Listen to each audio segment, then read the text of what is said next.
Tinatakbo ng kanilang mga paa ang kasamaan at sila'y nangagmamadaling magbubo ng walang salang dugo. Ang kanilang mga pag-iisip ay mga pag-iisip ng kasamaan. Kawasakan at kagibaan ay nasa kanilang mga landas. Ang daan ng kapayapaan ay hindi nila nalalaman at walang kahatulan sa kanilang mga lakad. Sila'y nagsigawa para sa kanila ng mga likong landas.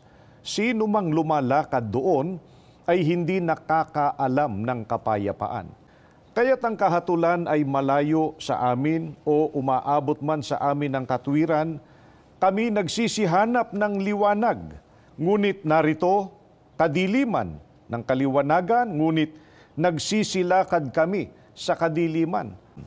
Muli ngang nagsalita sa kanila si Jesus na sinasabi, "Ako ang ilaw ng sanlibutan.